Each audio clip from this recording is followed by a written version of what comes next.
All right, Rox. This is February or March 3rd, I think, 2022. I want to make this video or this voice recording because if I were to ask to come over, the topics that I'm going to bring up, most likely you guys will ask me to leave, which I will discuss why but this needs to be talked about. This is something bigger than all of us, bigger than you, bigger than Dito, bigger than Glenn, bigger than all of us. Mom, you name it. Everyone. This is something that is generations going on. And I need to discuss these things to all of us siblings. First off, you are not a leader. I've heard from our siblings that, they throw this word around to describe you, this mediator, this leader, this main person. You are as equal as all of us.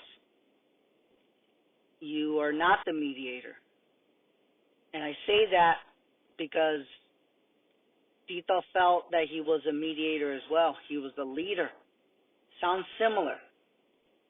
And no one ever asked him how he felt. No one ever asked him why he felt that way when Mom passed away. No one ever asked him that because we thought it wasn't our place.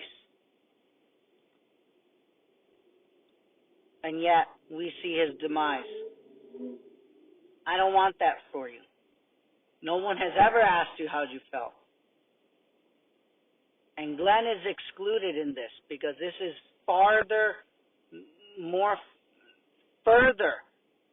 away from even your own spouse. That's how deep it is. It's deeper. You think you have deep conversations with your spouse.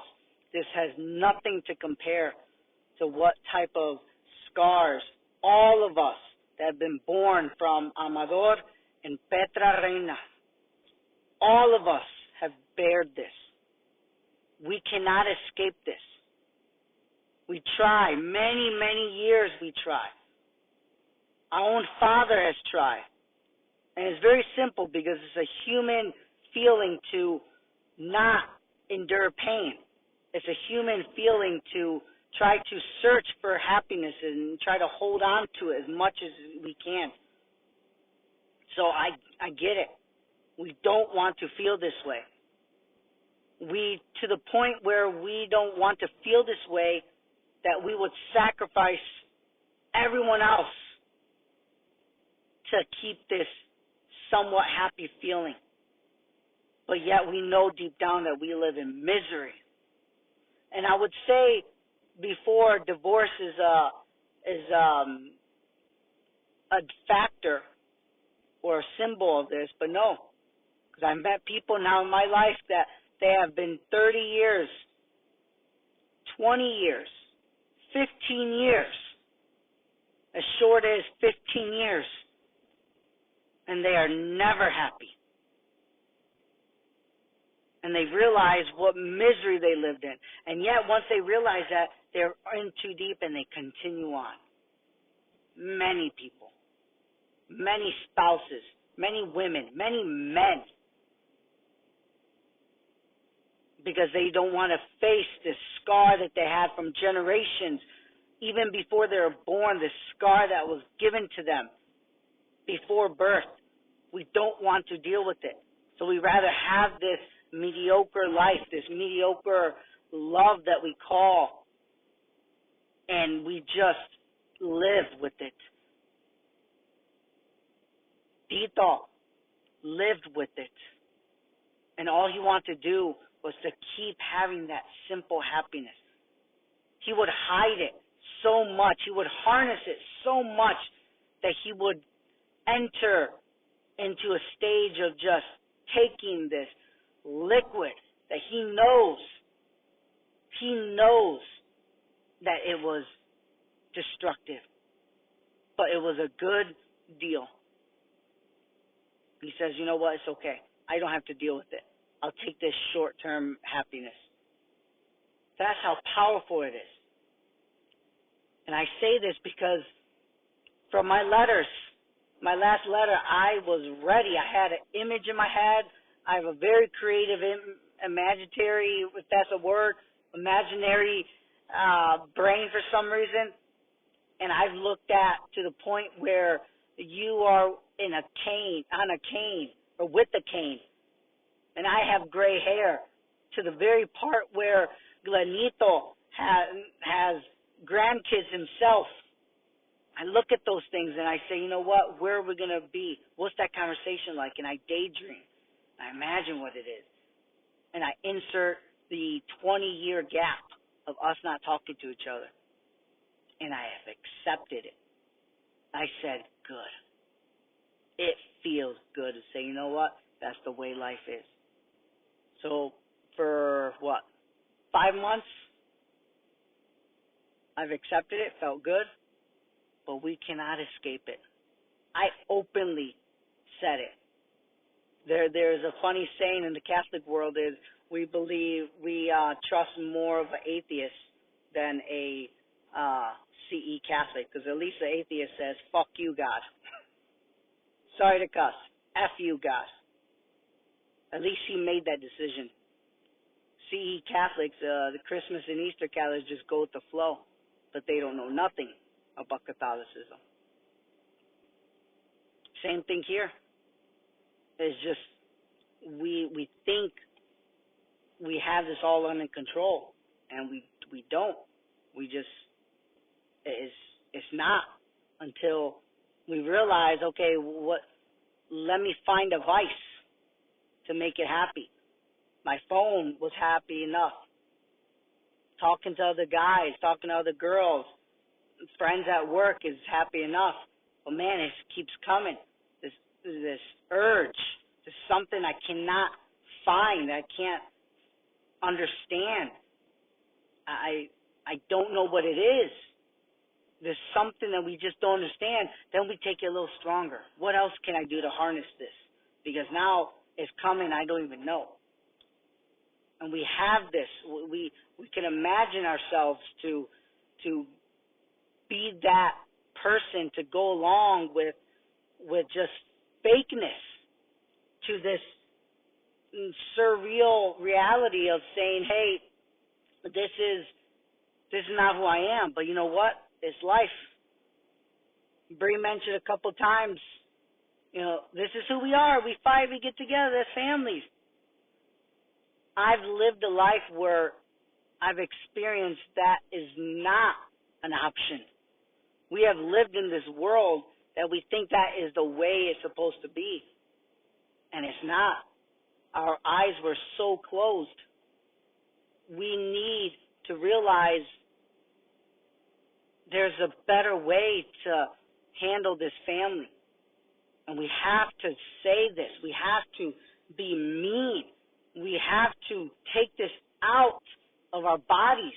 There's something that we don't know what it is, because it will come for us. And you think, oh, it won't come for me. No, when I say us, I say deeper. I say Glenito. I say Simone. I say Isaac's kids. I say Benny's kids, their grandkids. It will come to us, all of us. When we're dead, when we're not, and our ancestors, grandma's grandpa, grandpa's grandma, they chose to harness their anger and their misery, and they never confronted it, and then they passed on. But what else did they pass? They passed that into their children and their children's children. And we have to stop this. We have to. Because as soon as we know it, our own siblings are hurting. You think Dita's the only one that's hurting? You think all of us are good? Do you think you're good? Do you think Bree's good? Do you think Cassandra's good? Do you think I'm good? We are not. None of us are. for the simple fact that we have that running through our veins, whether you like it or not, whether you put yourself as a title as a mediator, whether you put yourself as a separatist of the family, whether, oh no, it's not going to happen to me. You can run from it, Rocks, but it will follow you. It'll follow you into your kids. It'll follow you into your husband. It'll follow you into your grandkids. It will follow you. And you're just too tired when you turn 60. And I just described Papi. We always say Papi's fun little routine. He'd drink a beer for dinner when he gets home from work and drink one while he watches Dan Rather on CBS News, and he takes a nap on the bed on the couch. That was normal. That is called an alcoholic, and we called it normal. We called it that's Papi. No one ever asked Papi why he was the only one that left Mexico. Out of 7 kids, he was the only one that left. No one ever asked him what he felt. How come no one followed him? How come he left? All these things, these are scars that we never had the chance to tell each other. And I'm here to realize that and notice it and fight it head on. And I'm going to fight with my siblings on it because we are so powerful on being that cruel. God has gifted us with a brutal blessing that we are smooth at speaking. In fact, some of us even went to school on top of that to be as smooth as we are. But we are naturally smooth with words. We are so powerful with words. Papi's second language in English, and he can hurt a kid, traumatize a kid all his life. And in English, his second language, he is powerful. We are all powerful. We have that in us. That we are so powerful that we will even convince ourselves in our own misery that we are okay. We are so good at that. I'm here to tell you, Rocks, you're maybe the second or third, but I already spoke to Bria about this. She took it like a champ. She admitted it. Let's see if you guys admitted it, but we're all different. But we have to come to each other and say what we don't like about each other. There's something inside us. We don't know. There's something. There's something that makes us spark and have this argument. And then afterwards, oh, that's who we are, we're family. And we say we come together, and then 6-7 months later, boom, it happens again. Oh, I'm never going to talk to you again. 5 months later, oh, hey, how you doing? It just keeps on going and going. And I'm tired of it. There's a better world out there. But we have to make that strong. We have to open that strong box that will make us feel the most uncomfortable that we have ever felt in our life. Are you willing to open that box? Because I'll tell you what, it's a beautiful feeling afterwards. It's the most beautiful feeling that to the point where a person that hurted you so much, you say, I forgive you. I'm okay. I can call you. And then even more, even more powerful, even more deep. After that, I will say, let me come over. I'll give you a call. I'll push that button to call you. For what, Nico? Just because it's a Wednesday and I feel like eating hot dogs and Dr. Pepper with you, with the kids. No reason at all. No one ever asked us, why do we go on Sundays after the flea market and eat chicken at Miller's and play kickball in the front of Grandpa's house? No one ever asked, oh, was there a reason for it? But we just did it. Friends said it best. Don't say you're breezy. Just be breezy. Just do it. Darn you, Nike. Just do it. I had an image of never talking to you again. We're 50 miles away from each other. And you were okay with it. You know you are okay with it. Yourself, your inner subconscious tells you it's okay. You justify it's okay. And it was going to happen. And you can live in your misery. But it's okay. I'm justified because I can live without Nico. I don't need him. I can have good vibes. I don't need that bad vibe. You can say whatever you want. You can convince yourself any way you want. Believe me, you're very, very intelligent. But as intelligent as you are, you will never be as intelligent as evil. And he will mess with you for the rest of your life until we choose to say no. And how do we say no? By saying, Glenn, I need 2 hours alone in my bed. No TV, no phone. And I'll see what happens. And just talk about whatever. I would say you don't even listen to me because you haven't even been in my life. That's how I started with God. And if you can imagine, there's so much more. But I'll tell you, Rox, after that is the most beautiful part because he will always love us. I need God in my life because I can see how destructive I can be. And I will do it no matter what. I will do it no matter what. Nothing will stop me for doing destructive things. Very, very destructive things. And your part is, it can be as destructive as not talking to your husband, being on the phone more than caring for your kids. Your destruction, your definition of destruction is not the same as mine, but it is there. And it all starts with God. And what a coincidence.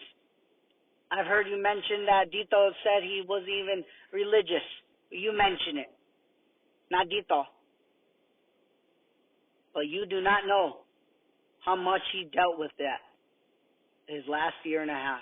You don't know the things that we talked about that he brought up, coming from someone that hated religion. And he's speaking to someone that apparently was put on a title that I'm a priest. And I just listened. God, it was beautiful what he said. To the point where I'm like, shut up, you're getting on my nerves. Something about him he was seeing. But it was too deep. Too for this world, it was too late. For God, he's dancing right now with Mom.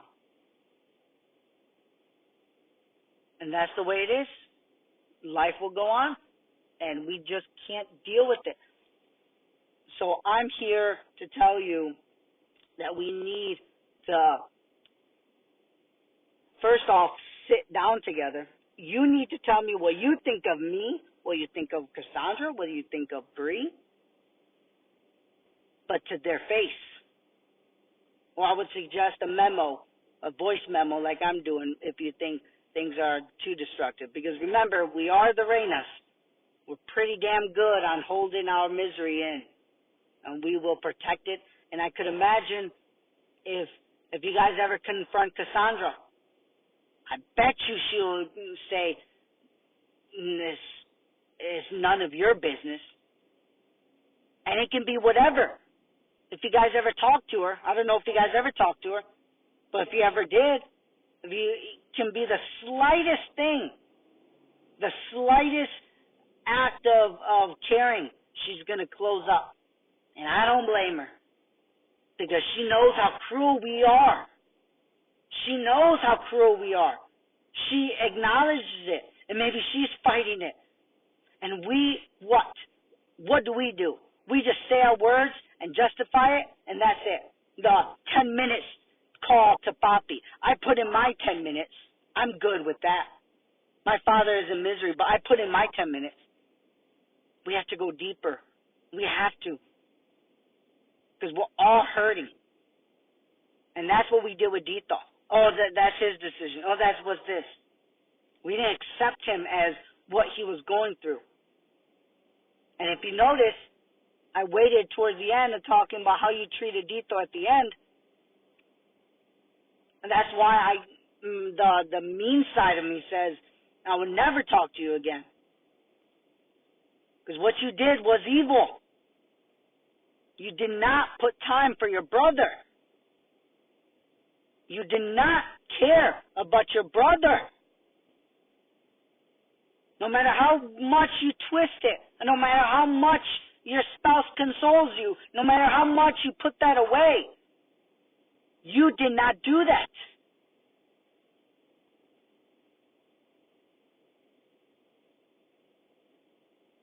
And I'm here to say, I forgive you. I forgive you, Rox. But I will not forget it. It just doesn't. It's just so cruel. But will I ask to come over and have that hot dog and Dr. Pepper? Absolutely. Will I try and try again to ask you how you're feeling? What are you going through? What are your scars? Why do you feel this way? You bet you. Because I know we're all hurting. And I'm not talking about Dito's death. That's too simple. That's a simple excuse. I'm talking about deeper. I'm going deep in this. Because this will follow all of us. And we are going to be the generation to say no. We are going to be the family generation that says no. We will stop this curse. We will stop this, whatever you call it, these scars inside of our DNA, inside of our chromosomes that makes us who we are. We will stop it. I will stop it. Stevie tried, and we are so powerful, we put him down. And I didn't say with words, I'm talking with our actions, what we did in our lives. He knew it.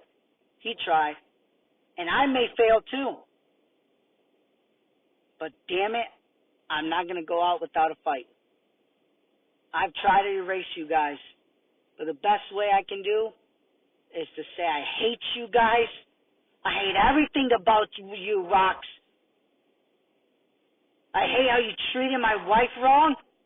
I hate how you guys treated us like second class because of this entitlement that you felt that you were the older person. I hated how you guys put this because of my sadness, because of my financial troubles. You put that over me and made me feel little, made me feel like I had to owe my life to you. I hate everything what you guys did. And you accepted me with open arms. You made me feel good. It felt good. I hated all that. I hated how I couldn't spend time with your kids.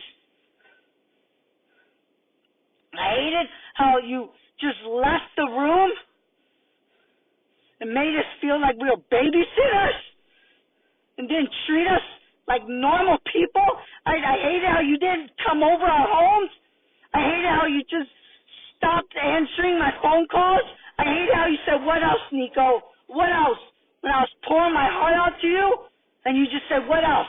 This was before I realized how cruel we are. This was before I realized that our own misery is killing us. We are so smooth at it. I repeat, we are so smooth at it. That to the point where we will ruin everything that gets in our way, that makes us open that box, that we have to confront it. Because our own father has done it for years. And he's done pretty good at it at 72 years old. And it is never going to end until we take that charge. And like I said, no spouse is going to make us go through it. No. It is deeper than our own spouses. I hate everything. I hate that you guys put us down because when we are taking a lifestyle that's different,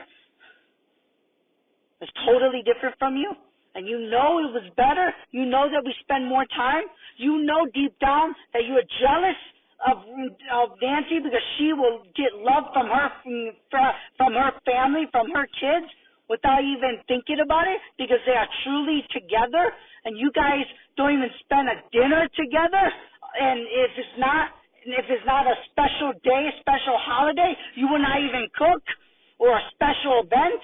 It can't be just a Tuesday. You can't have your kids focus without looking at iPads, without looking at you know that we don't do that, then you are jealous of it. And I know this because it's already been 5 years of it. And I will tell you this. You ask any of your kids how long they spend with their parents, and then you ask my kids, and we'll see the answers, how long the difference is. And that's what's powerful. And I have no money to show for it. All I have is this love for my kids unconditionally. Unconditionally. And damn it, it's a beautiful thing. My own family subconsciously puts me down because of this. And you know who else is feeling this? It's Cassandra. These deeper things at Rocks, that you are so busy in your world that you will never open this page. Not even if you have 12 hours alone. You won't. Your own body won't let you. You have to fight like hell to go through this. Your own body won't let you to open this page that Cassandra's hurting because she has a lifestyle that you don't approve of. This deep mediator feel. It has to stop because it's killing our family.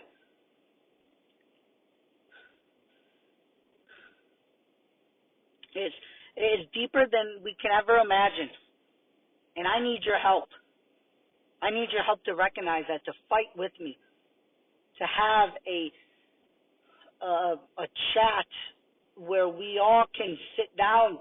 Something has to happen. No Zoom, no nothing. No video call, no conference, no. We have to make that choice to come together somewhere because we are all hurting. And we don't know how to do it. We don't know how to open our hearts because we are so cold. We don't know how to open it, but darn it, we want to. It's going on over an hour. It's almost a movie now of a slideshow for Dito, and I'm looking at all this content, this video, these texts, these pictures, these memos, all these things, these voice memos, and I came across one, and Dito says, I don't know how to stop drinking. He knows it. We know we are in misery, and we can't get out of it.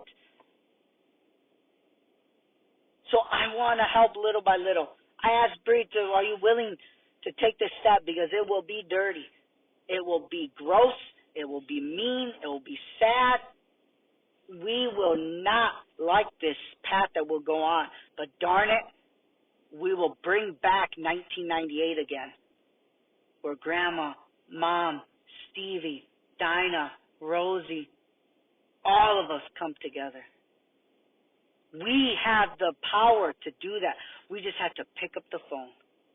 We just have to say, no, I choose to love you, God, and say no to evil. And when I say evil, I don't talk about your movie theater evil. I'm talking about hurting your family psychologically, permanently, subconsciously. All these little things that we hurt, and then we realize 20 years later, man, how did that happen? Why did Glenito hurt this kid? Why did Simone get promiscuous? Why did why did Isaac turn gay? Why did all these things? We don't know what's going to happen, but at the same time, it's right in front of us. We don't give them love. They want love. We don't know how to give them love because we never had love. We don't know what love is. We don't. We harness it. We have to open our hearts. We never want to open our hearts because in order to open our hearts to be loved, we have to be hurt. And we've been hurt so much without us even knowing that we don't even know how to. Our body's not letting us. And we don't know what to do. It is misery. And that is just simply what it is. Just misery. And we have to do it. We have to fight it. Because who knows? One of us might be next. It may be vodka, as simple, as easy as vodka, or it might be another substance. It may be a sex addiction. You name it. It's all there. And don't even get me started on the business side, because they know it. You think they didn't talk to psychologists and therapists and HR managers before, these trillion-dollar companies? You think they don't know the trends? They don't know who to target? Huh, you got nothing coming. They know it. They put their place in. And boom, they're there. It's cycle. We have to choose to stop it. And it starts with opening our hearts. And before we open our hearts, we have to get dirty. We have to tell every little bad thing we think about our siblings and say it to them. What I'm saying to you right now. And then just forgive. And go out for a pizza the next day. And we can do it. Our body tells us, no, we have this hatred. Or, no, I want only good vibes. AKA, I don't care about you. All these things. And just say, forget it. I'm going to make this step that my ancestors never did. That they passed on this suffering onto us. Because I don't want it for our kids. I'm tired of it. I don't want it for our grandkids. We have the power. And you know what? Just like Dito did, he had the choice to stop at one point. And at a certain point, you can't go back even if you wanted to. We will have that confrontation as well in our minds, in our lives. That once we bring that whole anger, we cannot take that scar away. And we will pass it on to our kids. And they will react in a whole different way. Some will be quiet. Some will be outbursting. Some will be mildly outbursting. You name it. It will just continue on in so many different forms. So, it's been 30 minutes. If you continue listening to me so far, thank you. You're just like Bree. You took it. And the same idea, oh, how come the youngest is talking like this to, this is my house. This, stay out of my business. This is my business. All these words that we use to close ourselves, and yet we don't realize how much hate we have. All these things, we just have to say, I choose happiness. But happiness is not something that we come across. Happiness is something we choose to have. After all this hatred in this world, we choose to be happy. Not that, oh, I'm going to be fake happy and don't deal with it. No. I'm not talking about that. That's the easy way. Oh, we all know what happens then. You just burst and go crazy and become some psychotic person. I'm talking about deeper. I'm talking about taking it head on. Saying it out loud what you thought in your mind. Well, only you know what's in your mind. And the only other person that knows it is God. And we all have a hatred towards God. We all do. We all do. That's the meaning of life. Is to how to combat that. God knows everything. You cannot escape it. You cannot. And we are at different levels. So don't talk about me about, oh, I just care about God. No. Because you never did what I did. It's just fact. I'm not boasting it, but I am telling you the truth. I even felt bad saying it because they're going to call me Jesus lover, all this stuff. I don't care. It needs to be said. You need God in your life because that's the only thing that will bring you happiness. And I cannot force it on you. No one can force it on you. No one can. Only you. Only you can deal with that. All I can say is, I hope you do well because that will always and only bring you happiness. And you can hide it all you want, Rox. It will never become happiness to you. In a form of your kids deserting you, your husband deserting you, your own self deserting you. How many times when you feel alone? How many times you feel that you have no one? You thought you made the best decision ever? It's only been 13 years, I think. What is it? I think 13 years, let's just say 15 years of marriage. Pretty short, if you ask me. We're just beginning, Nancy and I. We're at our, 6th year. We're just babies at this. But damn it, we are honest. And the moment when I had that short time with Glenn, of little Nico, I say equal Nico, when I told him that with just a short amount of truth, just doing arithmetic on how much time we spent without kids, he just closed up. He used those typical terms. This is my house. Leave my house if you don't. All these things, these convicting words, tough words that you know that no one will confront you to or for. All these things.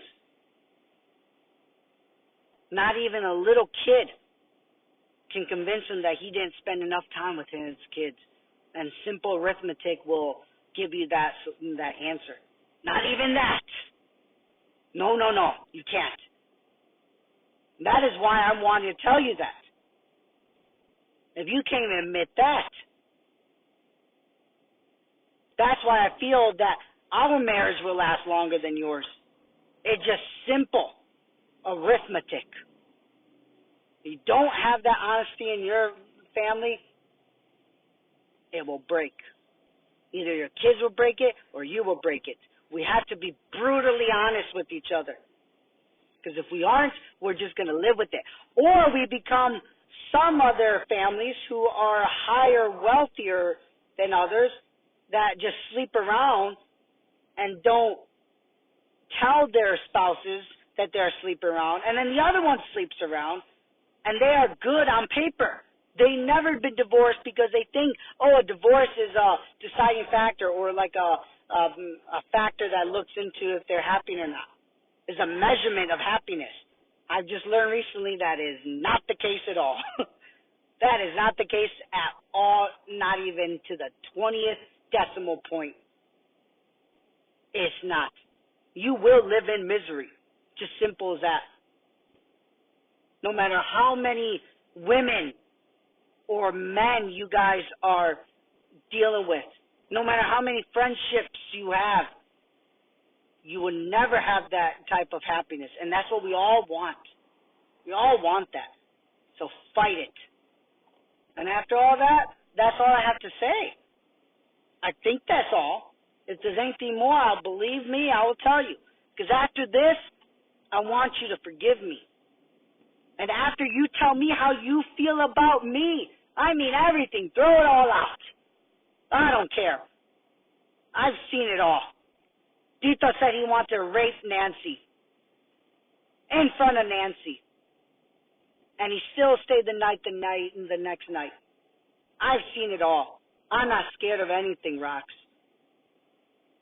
I'm not. Ever since I noticed when I told that about Glenn, how a little kid startled a mid-30-year-old big man, I didn't realize I had the power, the capability of doing that.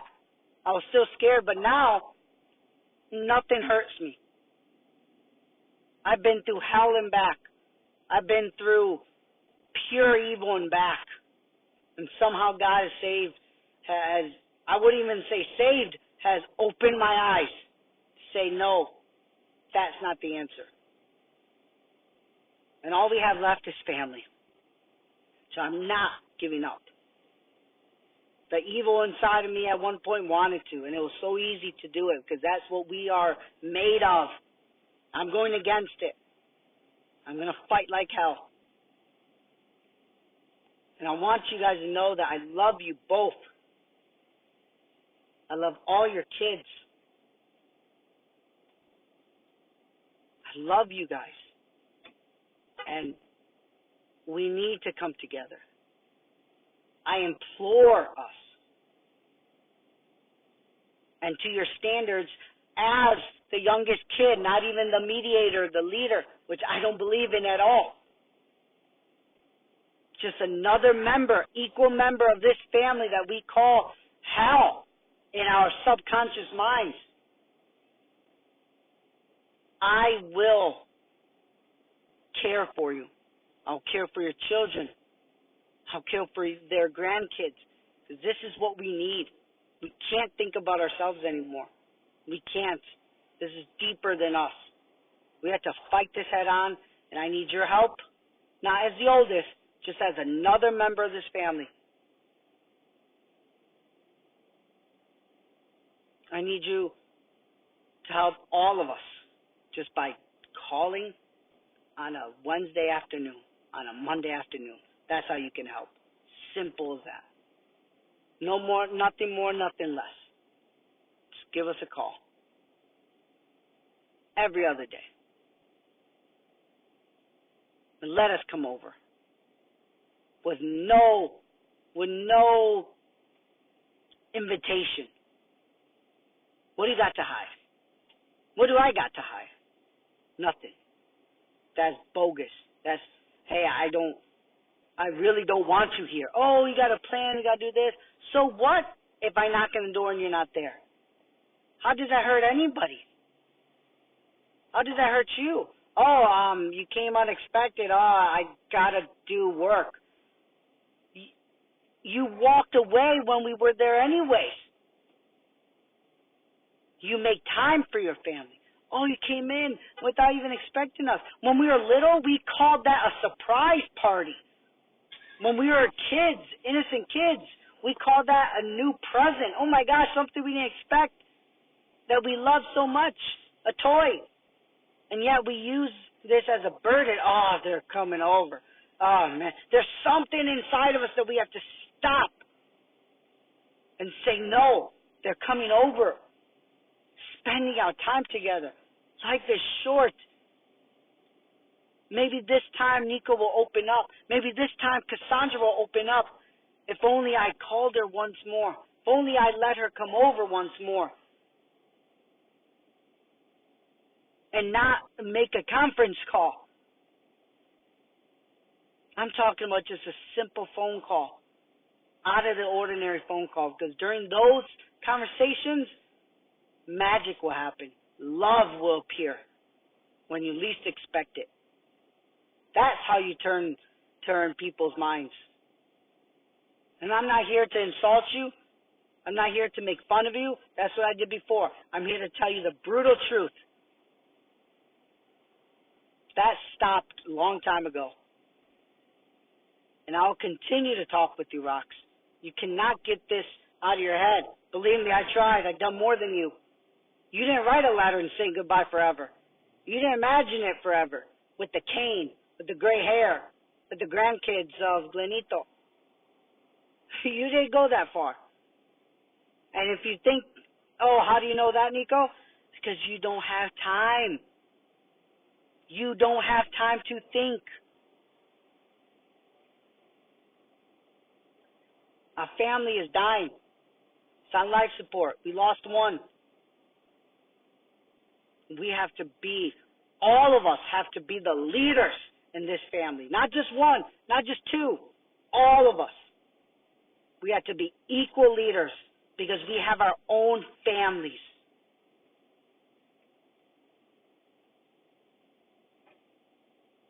And then our kids will be equal leaders of their families. That's how it goes. And yes, I'm thinking that because none of you guys have 3 boys that will pass on the name Reyna. None of you. And none of the men have 3 boys that will pass on their names. None of you. Glenito, yes, that's great. I have 3 times Glenito. It's a different feeling. How much you make? Let's just say $100,000 times 3, and look at that person. Who that person is. Who makes $300,000 in your company? Have you ever spoke to them? How do you speak to them? You think they're the same as you on paper? Heck no. That's the power we have. That's the power I have. And that's what I'm taking this head on, because I do not want them to fail. I do not want Glenito to fail. I want the Kennard name to follow up. And we have to fight on this. So 45 minutes in. And I think I'm just getting started. We need to talk more. I love you, Rox. I'll never go away. I said that to Dinah. I'm saying it to you. We'll never go away. I will never go away. And we need to keep this going. We need to repair this family because it's dying. And it can be revived as simple as picking up the phone 4 times a week. Simple as that. We take it day by day. And who knows what happens. But I do know that happiness will happen. So, please call me. I implore you. I beg you. Because we need to hear what you have to say. And I'm here to listen to you, Rox. Call it belittling, call it whatever you want to call it in your world. And to me, I throw all that out. And I'm here to say, I'm here to listen to you. Because we are equal. And you have a lot to say. Please fight it, Rox. Fight it in your mind. There's something inside. Please don't ignore it. Please don't. I think that's all. I hope that's all, but it'll probably continue more. I hope you find this well, and my overall message to this is just open up more, and we need your help.